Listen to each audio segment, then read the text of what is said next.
So welcome. This is a lively discussion, and the session title is "For Some of Us Are Out of Breath, a discussion for newly appointed leaders in collections and technical services." Let's see. So before we kind of get into the discussion, I thought I would go through kind of the idea behind the session. Oh, thank you for closing the doors. So Eric and I, we both got promoted around the same time, and through casual conversations, we kind of discovered that we were having some similar issues and questions and concerns, and new things were arising for both of us. And we both felt that, as we're kind of rising through the ladder, there were less and less of our peers at our own institutions to talk to about these issues. And so we kind of were talking amongst ourselves, and I thought, I bet there are other people who are in similar situations. And lo and behold, we were able to find a full panel to talk about stuff, and we've got a pretty full room, so I think I was right about that, which is great. So a little bit about the format of this session. We're all going to go through and kind of tell you about ourselves, our background, kind of how we got to our current position, and then also briefly talk about some topics that we're really interested in today. Once we introduce those topics, we're going to ask you to vote on the topics that are of most interest to you. So I'll pull up all the appropriate information you need, so be prepared to go to slido.com, and that event code and that green bubble at the top, that's our event code that you'll need to put in, and you'll just check off the ones that you're most interested in, and that's going to lead our conversation today. And we'll have a lead point up here, and we're going to ask for all of your experiences and your questions, some solutions, and things like that. Does that sound good? Awesome. All right, so I'll start off. My name is Sarah McLeod. I'm the head of collection development at the University of California, San Francisco. And a little bit about me, I started at UCSF back in 2013 as the collection development librarian. And last year, in 2018, my library underwent a good number of changes. There were some retirements, and then we also did a larger reorganization. And so we went from 3 collections folks, so an AUL for collections, an assistant director for collections and scholarly communications, and me, down to one person, me, the head of collection development. And so as you can imagine, that was a really big change. I got a lot of things put on my plate in addition to my current activities and things. And so I kind of had to figure out, how do I get it all done? We still have plenty of things to do, and more projects keep on coming. And so I really had to sit down and think, what's a really quick way that I can get things done? And so I started prioritizing the work. And along with prioritization is communication. You have to make everyone know in the library and outside of the library, these are top 3 projects. Everything else, you just gotta wait or it's a no. And so I learned really quickly that I really needed to have very clear, transparent communication. And along with that, I had to figure out how to advocate for myself and my staff, since we were very understaffed and we didn't have any additional funds. So those are the 2 topics that I'm most interested in talking about today. And I'm going to move ahead. And next is Thea. All right, can you guys hear me? Okay. My name is Thea Allen. I am currently the interim director for resource management at Lane Medical Library at Stanford University.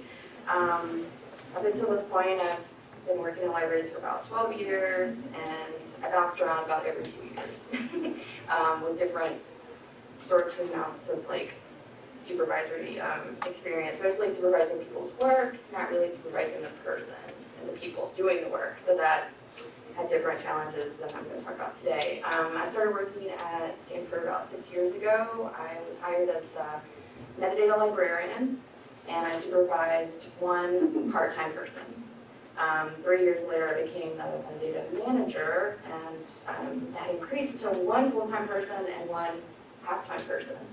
And in May, the former director of 37 years retired, and I became the interim director, having 8 direct reports, 5 which are full-time folks and the rest are part-time. And the whole department consists of 13 people total, working on collection development, acquisitions, donations and gifts, cataloging metadata, electronic resource management, interlibrary loan, and document delivery.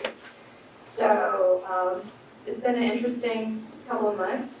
I've spent most of it just learning what all the other departments do, since I was very focused in metadata and cataloging, and just really getting to know those people personally. So a lot of one-on-one meetings, a lot of like step-level meetings, even with my non-direct reports, just meeting with them and working on transparency, making sure that they feel comfortable. There's also been a lot of hand-holding, because it's a very stressful time with, we have 3 new hires in the department as well that are all under a year and a half. So there's just been a lot of change and interesting times. So I was interested in talking about interim positions, since that's what I'm currently doing, and then reaffirmation of confidence, skills, and abilities. So part of my getting ready for this position was to take some management classes offered by my institution, and I came up with a development plan. And a lot of the things that I've been focusing on are transparency, delegation, and priority setting, which are really important during this stage.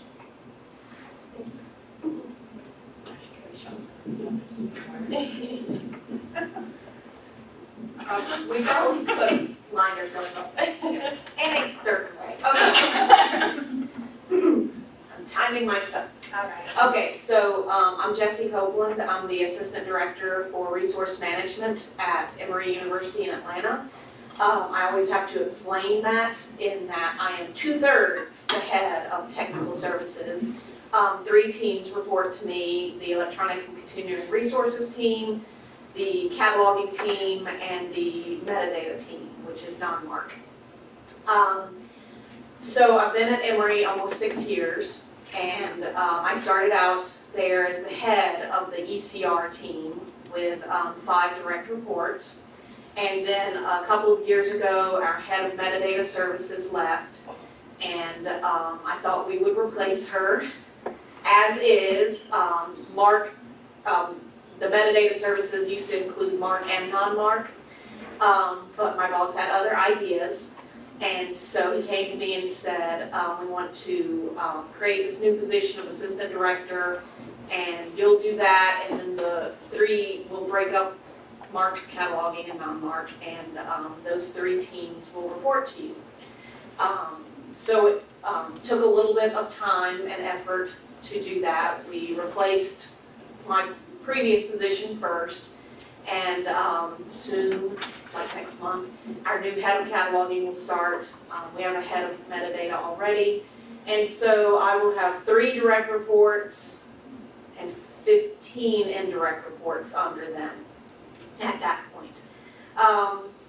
So that's kind of how I ended up where I am. And so some of my interests are leaving behind your former responsibilities or training a successor, because that has been a kind of an issue. We've had the new head of ECR in for about 5 months, and we get along really well, and she's doing a great job, but it's very, very difficult sometimes to kind of figure out where's that line between, oh, I can just tell the team to do this, and then I'm like, wait, I probably shouldn't do that. So it's things like that, and also change management. The whole technical services department at Emory has undergone a lot of changes in the past 10 years. A lot of the work has changed, obviously. I think everybody's undergone that, with the changes from print to E, although we're still a very print-centric university, and so we're facing a lot of retirements and having to try to figure out how to replace staff catalogers, because our catalogers are staff, not librarians, and things like that. So that's my part.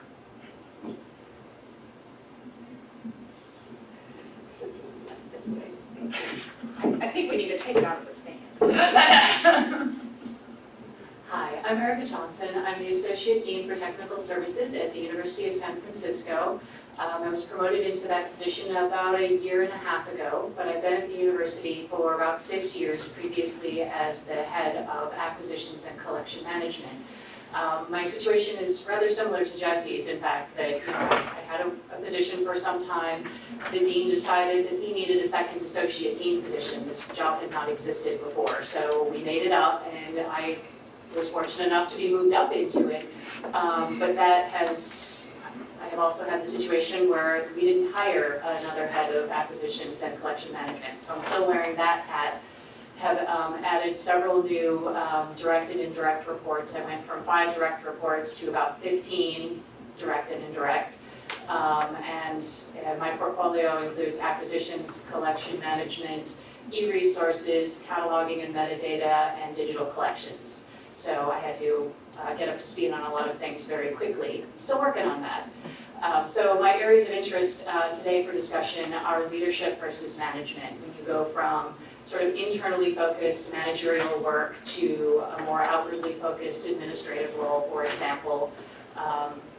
Or in our case, we are doing our very first strategic plan ever.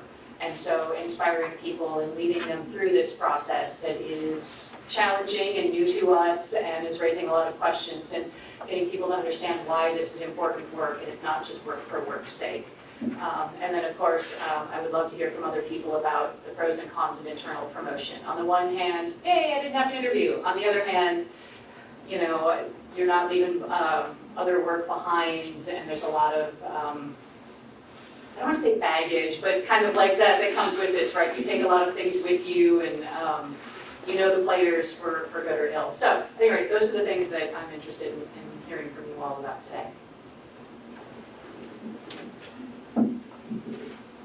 Hi, I'm Ann Roll. I'm the Associate Dean for Collections and Scholarly Communications at California State University, Fullerton. There's several Californians up here, as you can see. For those of you who are not familiar with Fullerton, we are one of the largest campuses in the 23-campus Cal State system. We're in Southern California.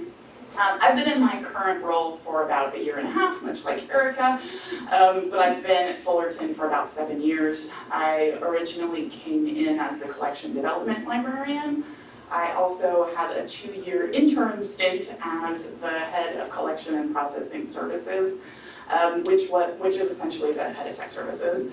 In my current role, I'm the administrator over collection development, acquisitions, cataloging, electronic resources, interlibrary loan, ScholarCom initiatives, and special collections. So it's a pretty big portfolio of largely everything but public services. So I was also, before I came to Fullerton, I was the head of acquisitions at the Getty Research Institute in California, also in Los Angeles, where before that I'd been an ACT librarian. So I've been in a few different roles over the course of the last several years. So the 2 topics I have to discuss, one is buy-in and consensus building among former colleagues. As you've already heard from some other folks, several of us came up within our own institution. So that puts you in a new role, working with your former colleagues and working with some folks who you've worked with, but maybe not as closely, and getting them all to work together. And the other is the need for mentorship opportunities and leadership colleagues. So we were all happy to meet one another and start having some discussions amongst ourselves. But developing that network, I think, is really important, and you have different topics to discuss. So how do we do that? And even amongst ourselves in the room, how do we get a network started to have mutual discussions? So, thank you. Great. All right, so now is the time for you to vote. Too bad this wasn't yesterday, right? Because yesterday was election day. Anyhow, so on your devices, please go to slido.com, and then our event code is N as in Nancy 004. And all of these options are going to appear for you. You can choose as many as you'd like. I do want to point out that I added one on the bottom here. I'm not sure where it shows up on your screen, but I added diversity, because as you can see, our panel has a lack of diversity, but we also understand that that is a very important thing that we are all grappling with in libraries, and it can definitely affect our jobs and our positions through things like microaggression and having difficulty hiring diverse staff to meet our diverse populations. So I added that as well. So please take a minute or two to vote. And I've got a live, it should be live as you all vote.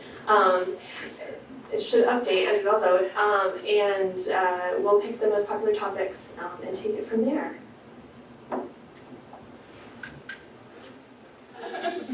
Okay, so communication and managing expectations. As I said previously, this is really near and dear to my heart. When I started my role a little over a year ago, I really doubled down on my communication, being very open and very transparent in what was going on in the department and what we needed. Because, as I said, we had lost staff. The two other collections folks were gone, it was just me, and we had a similar downsizing in our technical services department as well. So it was imperative that those of us who remained were talking to each other. We had the same priorities, and we were able to get work done efficiently. So I think a few things that I jotted down from my experiences with this is that, a lot of all these things that I'm talking about, managing expectations, communication, it all comes down to building trust, right, with your fellow colleagues and outside of the library as well. If folks know that you're always going to be talking to them about what's most important and what you most need, and then you follow through on that, you meet those deadlines, you give accurate timelines, things like that, people are going to trust you, and they're going to keep coming to you, and they know that you're on their side and that you can work together well. And so I've definitely noticed that. As I've been more and more open, other folks have been open with me as well. When I start getting all of those requests for, can you do this project, can you be on this team, I start asking questions. Why do you need me to be on this team? Do I have to do it now or can I do it later? Realistically, the timeline is going to be 2 months from now. Does that work for you or not? And if it doesn't, maybe we can negotiate. I can get another project off my plate and move this one up. And so I've really seen the benefit of those open back and forth dialogue that I hadn't really seen before. And so for me, it's been very beneficial. I would hope that my colleagues say the same. Some hard examples I can give you.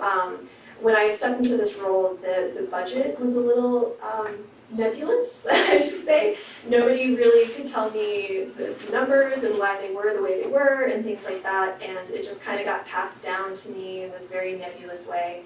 And I just went straight to the source, and I went to my finance person. I said, okay, let's just have a conversation about this because I don't understand what's going on. And so we were able to work through that, and I also tied in my acquisitions staff member, and we were able to simplify a lot of our fund codes and things like that. All busy work that really wasn't helping us, and so we were able to find some efficiencies that way as well.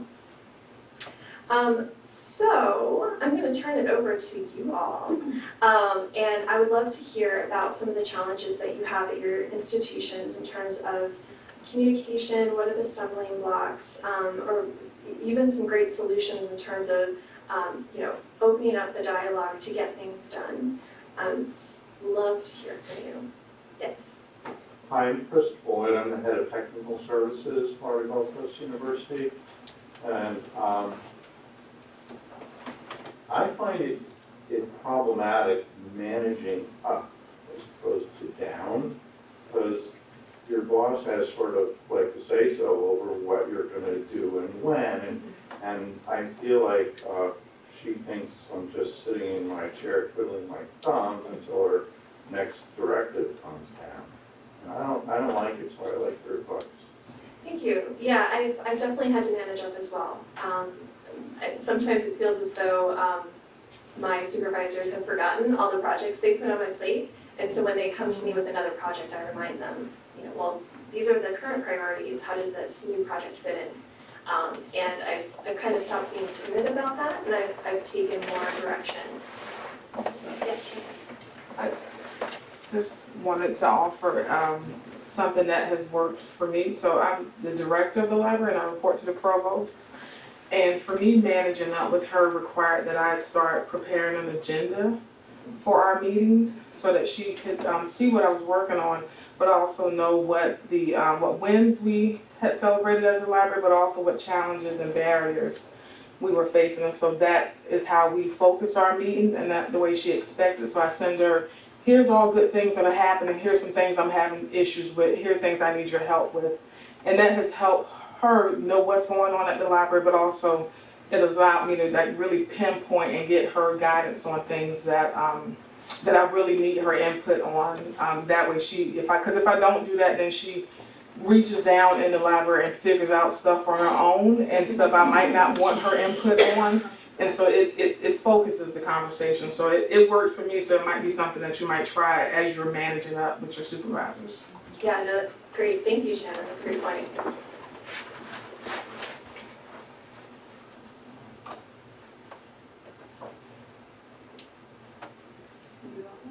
Examples? How are we doing on time? We're doing fine. Great. I think one of the things I struggle with slightly different in communication is we've done some external reviews of various departments as well as the whole library, and communication has often come up. Folks always seem to want to know what's going on, and so what I struggle with sometimes is I may know things and have had conversations with the dean or with my fellow AD, and we've talked about these things, until we're blue in the face, so we're well versed in it, and then I forget the rest of the library doesn't necessarily know about it. And at what point is it appropriate to, to share information, to withhold pieces of it? It's sometimes you sort of forget who knows what. And I'm wondering if anyone else runs into that and kind of how you navigate those situations, right? Like I'll be having a conversation with one of my colleagues thinking that they have all of the information, and then I realize, oh no, we never actually sent out that all-staff email, or we sent it an email, but we didn't put it in Slack, or we didn't get through all of the channels. So even when you think you've shared that information, you find out something got missed. Like, does anybody have other ways they've figured out how to manage this? Well, I'm liberating. No. Okay, so, we do an employee engagement survey every couple of years, and we actually just did we just got the results back from the 2019. Although I haven't seen the comments yet, because my boss said, they're very identifiable. And I said, no kidding. Welcome to my world. And communications always comes up. But what happens is, and this is managing down rather than managing up really, is what we find is, since communications always comes up, we've made a concerted effort in the past 2 years to do different things, to, there's more email updates. We have an all library staff meeting every 2 months that our dean, the dean of libraries, conducts, and yet every time it's people saying, I don't know what's going on. And really what I've discovered is that's their way of saying, I wasn't consulted on every single decision that was made, even for the decisions that have nothing to do with me. And so they feel left out, and they feel like they haven't been communicated with. And so we have a lot of staff who are very long-term staff. I mean, 30 to 40 years long-term staff. And it just seems like there hasn't been a cultural shift in the library is no longer run like it's 1986. And even then, even then, it wasn't like the dean of libraries was coming downstairs to tech services asking people their opinion. But there seems to be some rose-colored glasses going on. And this isn't meant to rag on my staff or anybody's staff or librarians who may be like that, but I think we have to be careful about perception when it comes to communications. Because I think in my institution, the library has improved its communications. It's just, it's really, really hard changing those perceptions of that. And nobody has time to go to every single cube and stop and have that discussion every week about what's going on in the library. So I don't know if anybody else has similar thoughts. I just want to say thank you for saying that, because I've heard the communications thing as well, and I beat myself over the head, so, well, what else can we do? We have regular meetings where we share everything that's going on. I have a task list for everybody on my team where I call them, we have a one-to-one meeting every week, and we go over the task list, discuss priorities, discuss projects. At that point, I share what's going on. And yet still, the feedback coming back is there's not enough communication. And just your feedback that they weren't consulted is, I think you nailed it. So thank you, that makes me feel a little better. Because I try, and it's like, I don't know. So Yeah. I appreciate that. Well, that's what I'm here for. I was going to say, so I don't have a huge amount, I only have like 3 people reporting to me. But I do the weekly meetings and task lists and all that stuff, and what I've discovered is the big areas where people say they don't know what's going on are things outside of our department, outside of our control, where we often don't know what's going on. So the big issue is the interdepartmental communication. Even though it maybe has nothing to do with their actual job, they're still wanting to know that reference and instruction is doing a special presentation and has started this task force, right? So what I like to do is I actually just say, I want to know your questions. Where are you curious about what the library is doing? And then I'll actually go out and try to find that information out. Often they're like, I don't have any questions. And then I'm like, well, I gave you your chance.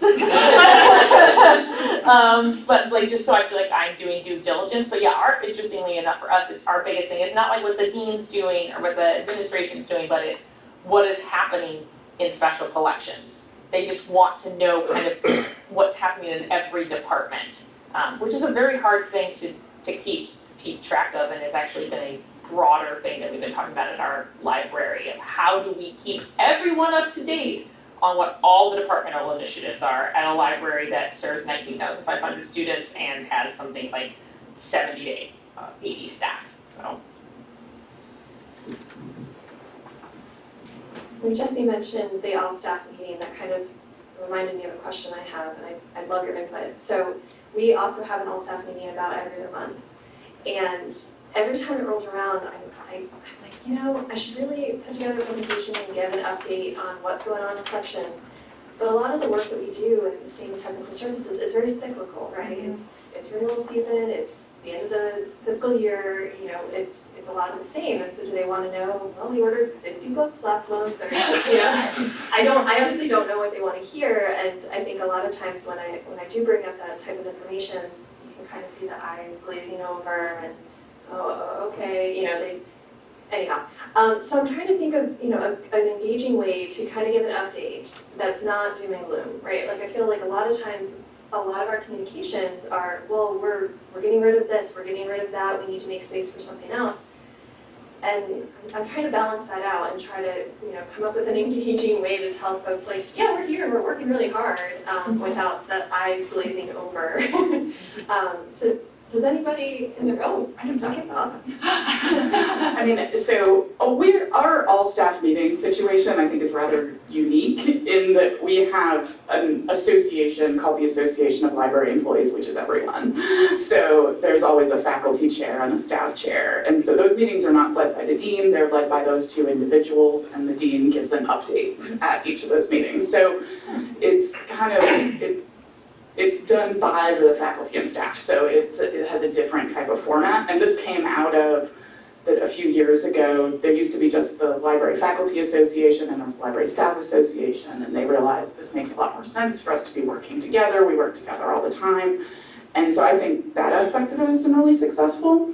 We recently had a retreat, and one of the things that really came out of it was that people did want to know more what other people did. Like, not only, so people were really curious, reference librarians were curious what happens in technical services. And I think we still haven't figured out how to address that. Something that was done a few years ago is we had, this was back when we were called Collection and Processing Services, but we had like an open house where we invited our colleagues to come and we gave them a tour, which, I think, like you were saying, things that may be very mundane to us are things that they've actually never done before. Like somebody who's always worked in circulation has actually never seen how a book goes from order to cataloging to receipt. And I think obviously since I just said that the retreat, one of the things that came out was people do want to learn more about, we have obviously a lot more work to do there. And I think that we will continue it. But it reminded me of this activity that was kind of a one-time activity probably 3 years ago that maybe we're due for again, or to rethink another way to do it. But I think that it's to remember that even if it's mundane to us, it might not be mundane to others. Yeah, yeah. No, I like that idea of the open house. 'Cause, when people can actually see it, right? The physical book going like, oh, here's the box of books, and here, goes on the card and all of that. Great idea. Thank you. Has anybody else done an open house? Sorry. I'm gonna take that. We had a lunch series too where the different departments in the library got, had a little show and tell, and they could present on whatever they wanted, and we did like a life cycle of an ebook, and I think, as dry as that sounds, I think a lot of people, especially like R&I folks, were just like, oh my gosh, that's a lot of work, like there's a lot of hands on it, from like deciding what to buy, package versus one-offs, and then like how you pay for it, and the hard part for our team was just like not getting into that, like very, and then we picked the fund, and then we don't have So, and making it less insane, but I think, well, we haven't started them back up, but I don't know, at least keep like a picture into like, we're not just back there with our, looking at print book. We're a medical library, so you hardly have any print books. So it's just like, we're not just like typing emails all day, we're buying a lot of things and we're doing a lot of stuff, so that was interesting. With the communication thing, I also want to mention that our library is like super against meetings. It's like coming from the top down, like nobody likes meetings, they openly say at meetings that they don't like meetings, and so with my group, I try to take the opposite approach, and I'm just like, we're gonna have meetings and they're gonna be fun, and you're a part of the meeting. It's not my meeting, it's your meeting. We have an agenda, but everybody can jump in, and then I always do like just very simple things, like after my manager meetings, even my meeting with the director, if there's things that I can share, I do share, and I do it immediately after the meeting, because even though that sounds really easy, I think, we were never getting that before, and I think people really like it, because they're like, oh, I'm included even if I'm not in the room. So I think if we'll wrap up this topic, I figured we'd do the top 3. Yeah, well, sure. I just made that decision. Yeah. Yes. Well, that's where I was going too. I wanted to ask Erica about leadership versus management. In my world, I see management as kind of operations level. You're getting things done, and the way that I manage transitions between different staff is to have really good written documentation of all of the workflows. Leadership is where you've gone and becoming associate director with all these new reports. Do you see this kind of the same way as like managing people versus managing workflows? Yeah, absolutely. We actually, one of the slides a little towards the end is some resources, and one of the books that I've been reading and getting a lot out of was, will be mentioned there, but basically the difference between leadership and management was we lead our employees, projects, institutions, and professions, but we manage schedules, budgets, workflow, conflicts, resolutions, that sort of thing. And so in my position, unfortunately, I'm still doing both because I'm managing a department and also trying to lead half of the library. I love what you said about documentation and workflows, and it's something that my library desperately lacks. And I've been trying to get my departments to write things down because even if it's something you do once a year, it's hard to remember that, and then I don't need to retrain them. They can kind of function on their own, and I'm trying to get myself to the point where I can do more of the visionary leadership, inspirational, this is why we need to make these changes, instead of sitting down with them and working through every little tiny part of a process. Does that kind of get it? Yeah. I always had these gaps between the person who left or retired and the new one. Yes. And there was nobody else to step in. So I went and did those jobs. half the day I would actually feed cereals or Thompson or whatever it was.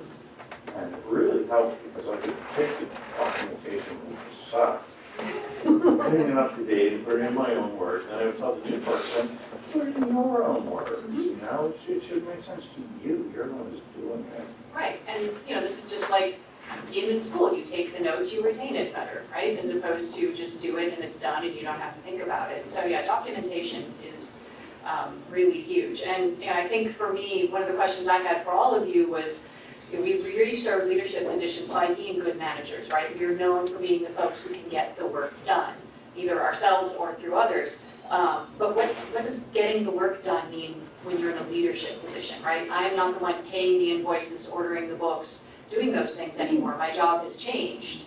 What is my job now? I am here. Oh, thank you. I have to say, one of the hardest parts, even of becoming a manager a few years ago, was that after a few weeks, because I went from a position where I did the stuff and to a position where I was managing the team who did the stuff, and I thought, what the hell do I do? I feel like I sit here all day and just say to somebody, oh, could you do that? Okay. And I thought, that's my job now? It's very weird. Well, it is.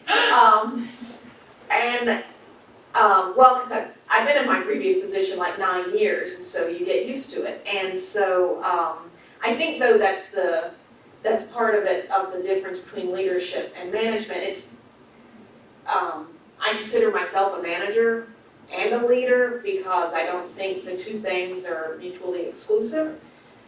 And I think you don't need to be a manager in order to be a leader. I think we all know those people on teams who they may not be the team lead, or they may not be a manager or supervise anybody, but they are most definitely a leader on that team. So I think that's something to keep in mind. I have a question for that. You stole my question. I think the other thing that I've encountered is, again, technical services is the behind the scenes work. We were talking earlier, folks don't really understand what we do. And as an aside, we did do a zine catalog-a-thon, so we invited all the library staff to come in and learn how to catalog zines, and everybody who wasn't a cataloger walked out of there and said, one was plenty, that was really hard. No idea how involved that worked. So that was great, they got to see what we do all day. So that was helpful, but at any rate, so our work is kind of behind the scenes, people don't really know what we do, and I felt like as head of collections and acquisitions, I was very internally focused on my work. And now as an administrator, my focus needs to be more outward, right? Advocating for the library, finding out what's going on campus and how the library can support students and things like that.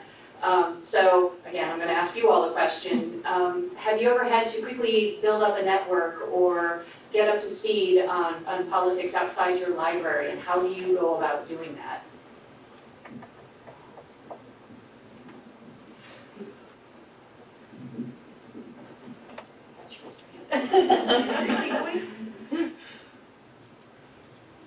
Okay. I volunteer for committees in the Florida statewide consortium. So I'm on about 5 or 6 different online committees. Okay. And that's how I find out what's going on statewide, not so much with the rest of the university. But you're volunteering yourself, someone else isn't, like your director isn't putting your name out there? No, I volunteer. Yeah, we come to know each other virtually pretty well. And who wants to do it? Fine. You sound thrilled about it. It's like 6 of them. I'll just say that from my experience, being able to advocate for your library, building those networks are critical. And I'm a manager, and my boss is director, and she does a beautiful job of it, and I'm so grateful that she does, because we're small. I work for a hospital library system. So our position is not as secure as a library system, or a university library system, I'll say. But what I see her doing is inviting other directors to lunch. People that she may not know very well, just inviting them to lunch. leveraging her existing connections to have conversations about things that are going on, and then, oh, you know, the library could, like, working the library into the conversation and getting on the agenda of every meeting that she can. So those types of things, and again, just continuing to grow and leverage the relationships. I'm very grateful that she's so good at it, because our library, you know, we're bucking a trend where we're growing, where we see others either shrinking or going away altogether, so it is critical. Yeah, I have to say, I see my director do similar things. Yeah, just getting on any agenda he can get on, Right. and starting those conversations. And once those conversations are started and they start talking about the actual resource needs that they have, he introduces me into the conversation. And then I form that connection and that network. I've also been successful actually through our vendors. So there was a very kind of niche platform for plastic surgery. I'm also a medical librarian. And the plastic surgeons do not talk to the library, they just don't. But they talk to the vendor who has this platform. And so the vendor I have a good relationship with, he reached out to me and said, I've got 15 plastic surgeons who want this. And I said, please, have them email me. And so now I'm in touch with the plastic surgeons, Excellent. where prior that never happened before. So I feel like you can't really close any door to those opportunities. You know, you have to kind of take any opportunity you find to forge those types of relationships, especially when we're doing so much behind the scenes. Yeah. I think a lot of us have, you know, we don't really have a lot of public-facing roles or opportunities. So when one comes into my inbox, I'm like, yes, please, Yes, I will we'll call go. you back. I would just say to you, Erica, too, being also in an associate dean role, I would say anything that is in a group of other associate deans, if the library is not represented in the group of associate deans, because I think that's been one thing where there are established groups of the associate deans at each college, that making sure that both the library associate deans are also represented in that group has been really helpful to me. I mean, I've learned a lot about various topics of what's going on in the colleges just from now being involved in those conversations. And I think just the mere presence of the library there, that helps to remind the role of us, so.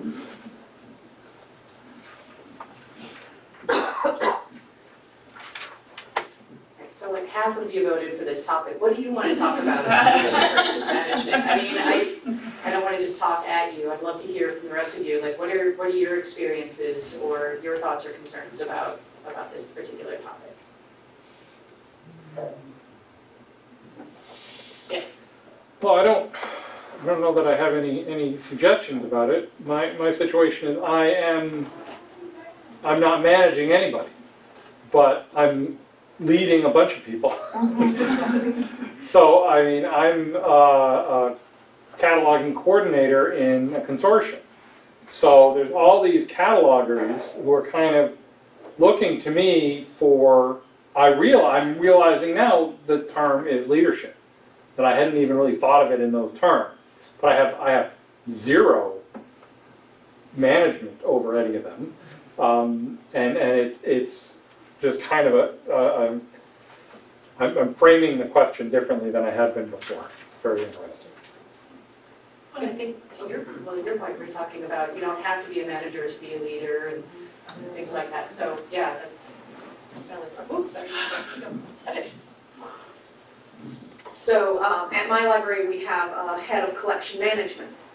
And you would think that somebody would report to him, but nobody does. The subject librarians report to team leads, who report to an assistant director for the division. And the head of collection management is just kind of hanging out there. And he can set priorities, and he can, he relays the priorities that are set by both the division director and our dean of libraries. But he has no real power to enforce anything.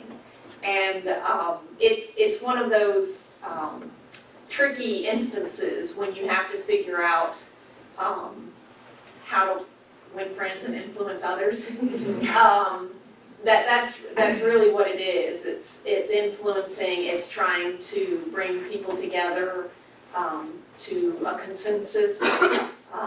I think in that case, especially as a consortial cataloging coordinator, documentation would be really your friend. I don't know if you have regular meetings or calls with everybody, but making sure that if decisions are made, that then they're documented and they're sent out, and that there's something like that. We, at Emory, we have a somewhat odd library structure in that some of the libraries report up to the dean of libraries, but our law school library and our theology school library report to the deans of their schools.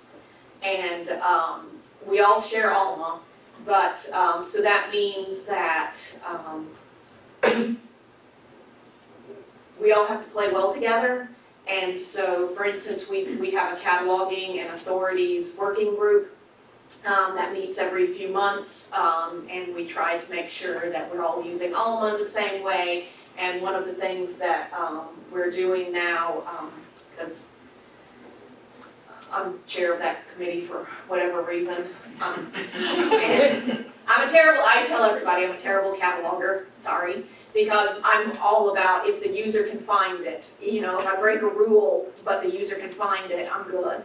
But we're trying to do basically a cataloging manual with just the general policies that we all adhere to, because it's never been documented. It's in the emails, it's in the minutes of the committee meetings, but it's not anywhere else. And so I think documentation in those cases. Yes, we do that as well, and probably the first 2 years of my job were revising our document of our cataloging policy. Yeah, And so it was really a big job. yeah, But I definitely agree that training and documentation are really probably the two biggest levers I have. yeah, And I'm really happy that we have a training person in the consortium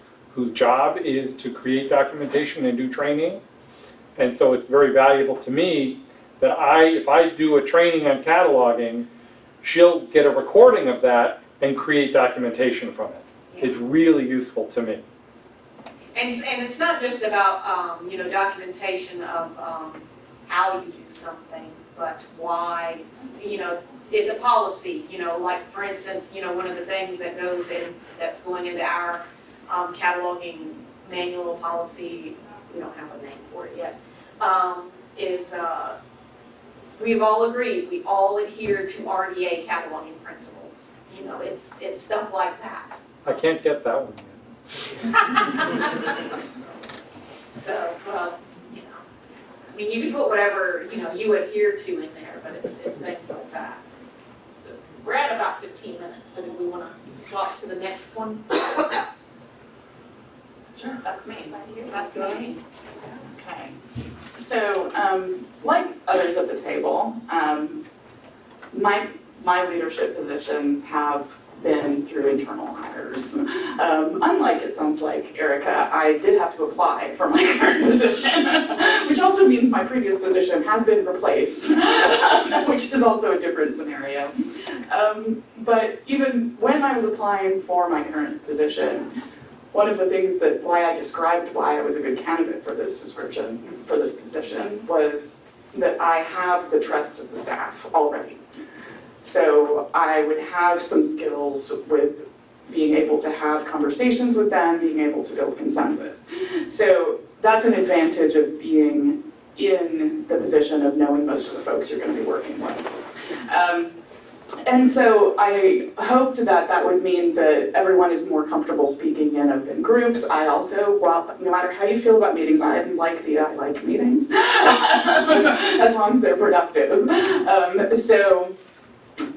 But as being in that position where you're working with your former colleagues, of course, there are colleagues who you're going to know better than others. I mean, some people who you might have worked with on a daily basis, some people who you know, but you didn't really work as closely with them. So one of my primary focuses was getting to know the operations that were now within my group that I did not know as closely.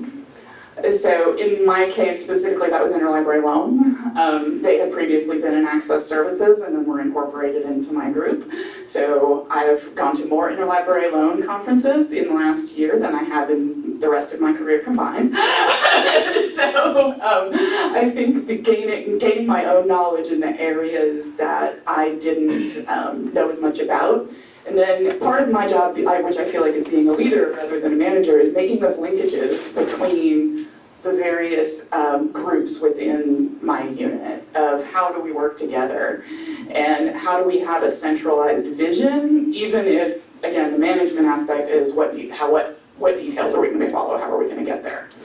So I focused on what I didn't know as much, and communication and collaboration I've really seen as very key. So I do have lots of meetings. I check in with people on if the meeting structure is working for them. So everyone who reports to me directly, I have a one-on-one with. Some people, that is weekly. Some people, that is monthly. Some people, that is 30 minutes every now and then. Because I try to talk with them about what works for them.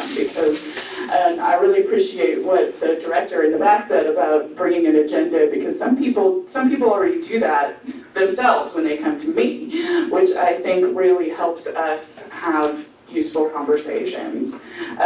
So I think what my major strategy is building a consensus is raising awareness across the group as a whole of what everybody's doing, expanding my own knowledge and making sure there's a forum for everyone to speak with one another.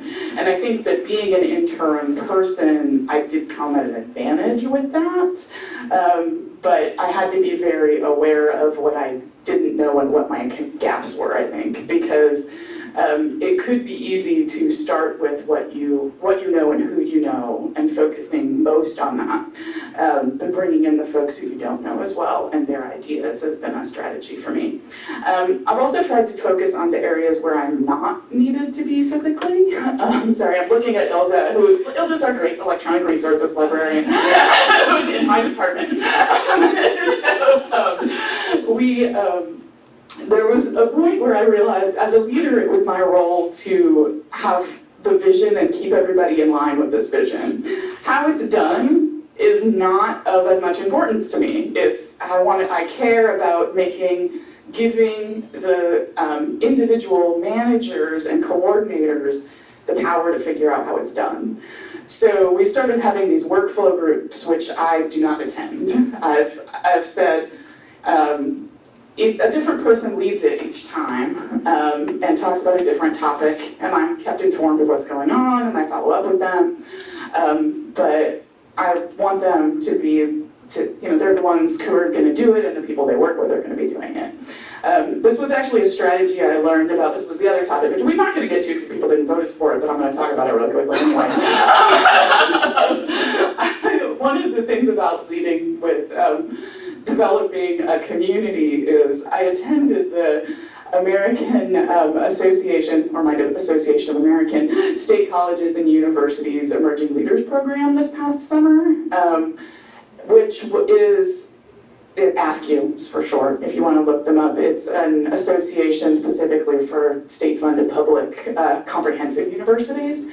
And so it was people who were emerging leaders all throughout the university. So I was the only librarian there, but I learned a lot from folks. And one of the presenters gave this idea of when leaders should be present and when the leader should not be present to get things going. And that's where I came up with this idea of doing these workflow meetings, which I hope have been productive. We'll need to keep checking on it and see how things are going, because we continually have to look into that. But these have been some of my strategies, but now I open it up to the panel and to the group.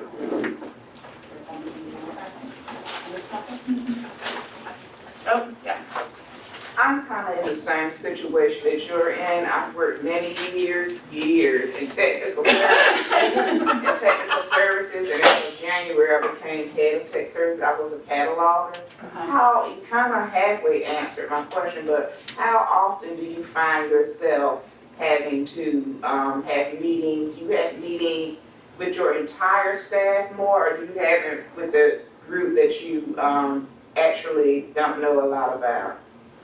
I would say at this point, I would say what I don't know a lot about So has you kind of separate? it's separated, yeah. I mean, we have a monthly meeting of the whole group.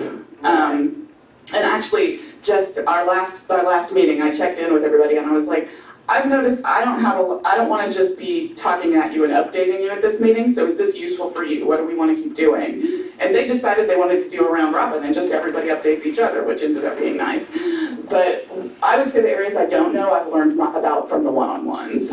From, again, using the example of Interlibrary Alone, from my one-on-one meetings with the ILL coordinator, who has been very, I mean, this is also, I've been lucky in that each of those individuals is, ready to work with me and, forthcoming about what's working and not working. So I recognize that that's a fortunate situation for me that not everybody would necessarily have. But I would say there it's been through the one-on-ones that I've gained more information. How long, since you've been in your position, how long did you actually start having meetings? I've had only one, but. Oh, that's a good question. Now I'm trying to think back. I mean, it was probably, I was in the role on an interim basis for just a couple of months, and it was once I was in the permanent. It was pretty quick. It was probably within a month or so that I started doing that.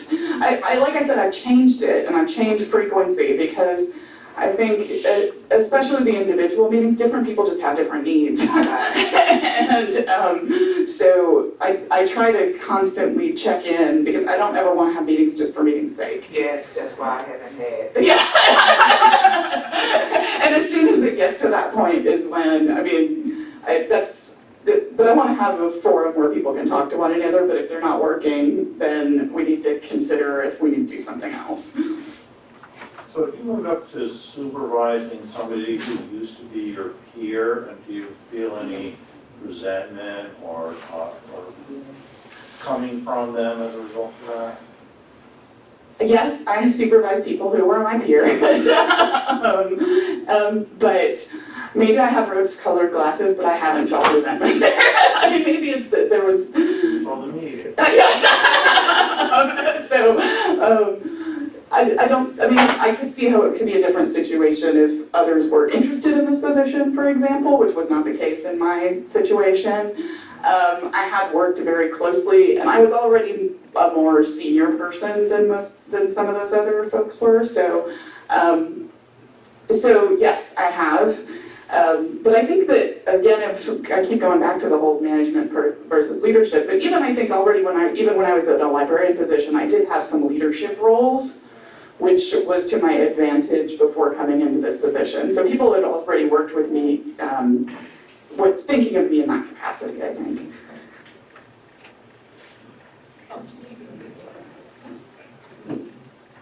I'm similar to you. I was a cataloger, and now I'm just interim director. I'm still also the cataloger. But yeah, I definitely had that because I was friends with my colleagues that I had no, people in acquisitions. I worked with them, but I had nothing. And so there has been some bumpy roads where, the tone is very, it's like, well, that's not really appropriate for the office, or, well, it's always done this way. And I'm like, well, that's good to know, but this is how I like to communicate. And so I took a communications class actually to learn about why was I having a problem with specific kinds of people in my department, and it was like, oh, I really want them to come to the meeting and be like, these are the points, let's hit the points, let's just get to it, and they wanted to tell me a story about their dog, and I was like, I don't want to do that, just tell me the things, and so I had to change, okay, this meeting's not going to be like that, I'm going to let them talk, I'm going to let them get what they need to get out, and I'm going to end the meeting with the questions that I need answered. And so I've had to be very flexible, and that's very tiring. But it's really helped. I'm being honest. I mean, it has been, it is a little tiring. I am working from home one day a week to distance myself from some of this. But for me, that's really helped. Just this is what that person needs to do. And I can't make them communicate the way I want them to. And that's okay. So we're just gonna let them do their thing, and then I'm gonna hit my points at the end. And it might take a lot longer to get the information that I want. And so patience is one of the things that I'm working on with myself and with others. And so that's my point. I'm curious, do you think that they are talking to you about their dog because that's the way you communicated with them when you were their colleague and they're still trying to have that relationship with you? Or is it just the way they are? I think a little bit of both. They're definitely more touchy-feely than I am. But I think part of it is that, and they did say that. They said, you know, I miss how we used to communicate. And I said, well, we can still do that to a degree, but I also still need things from you, like, you know, so let's just try to meet halfway. And so it was definitely in the beginning, there were many, you know, bumpy roads, and yeah. But we got through it, and I think it's working. But you know, a lot for me was just flexibility. And in terms of like how much time to train, like I just had ILO teach me, like what do you do? And then when we have to be open during winter closure because of hospitals, which is great. I actually did ILO by myself, and that built trust too. So I would say that even though I've been trying to learn about these different departments for a while now, there's some that I know more about than others, just depending on how those people want to open up to me. So it's ongoing, just learning gaining that trust. And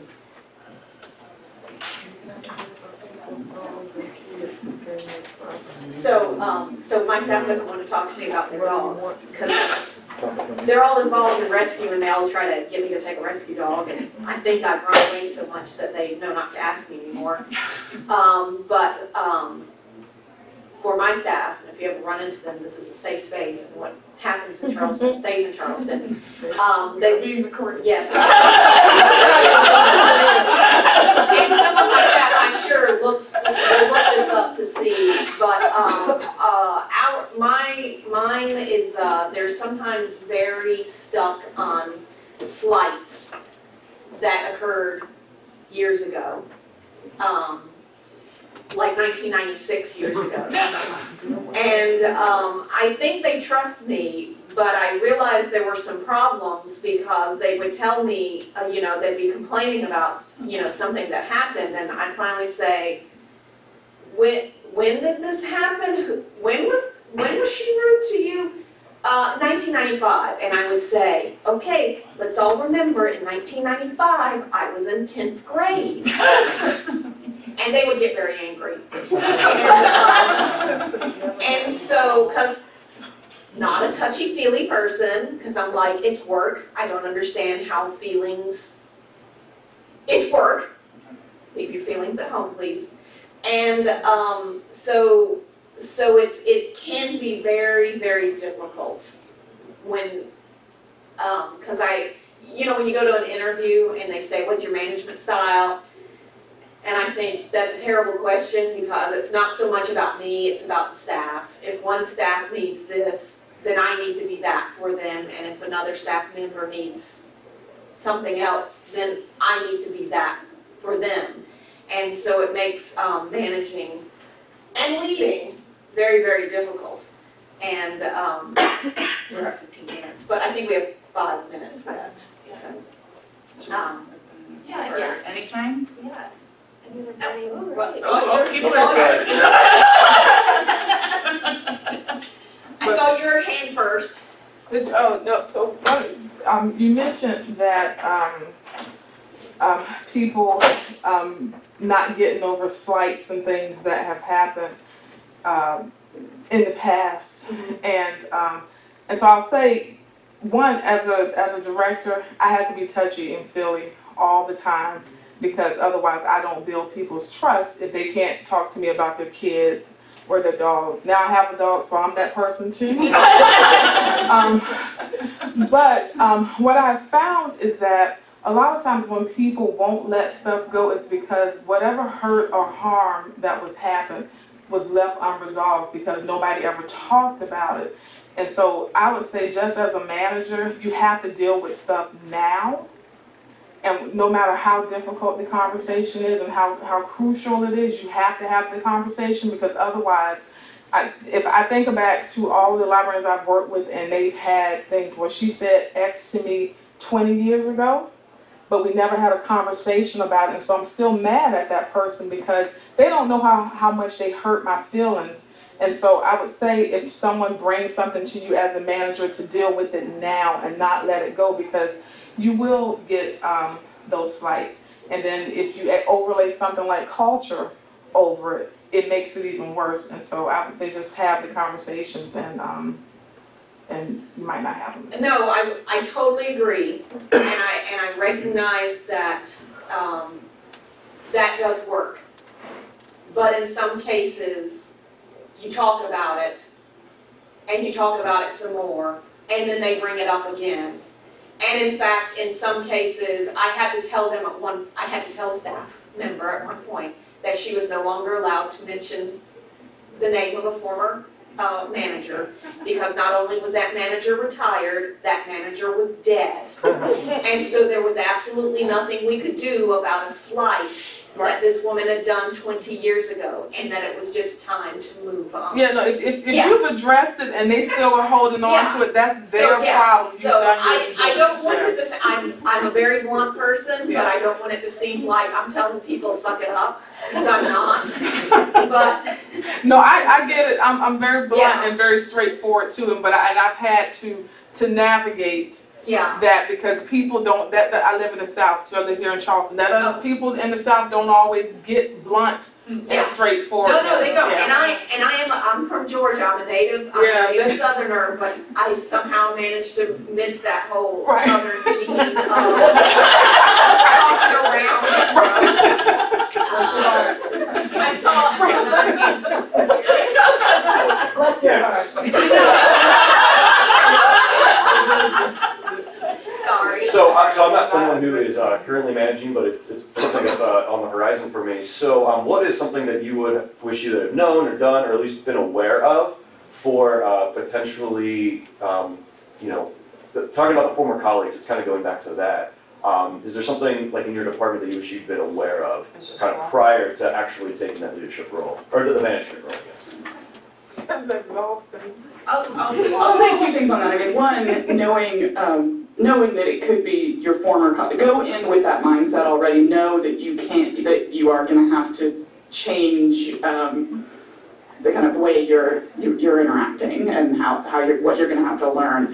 And also, I would say, I mean, some of the, like how Thea mentioned, she took a communications class. Look at what your gaps are, and if there a lot of things that we maybe need to learn as leaders and managers about communication, about being touchy-feely.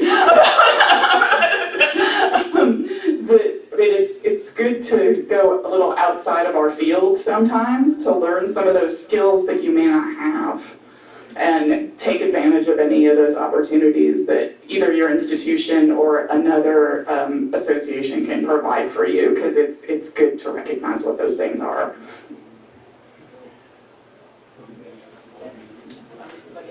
I think for me, it would have just been being very clear what my dean's expectations were going to be for me in this new role. Yes, I wrote the job description, but we all know that what's in the job description doesn't necessarily reflect what you're doing day to day.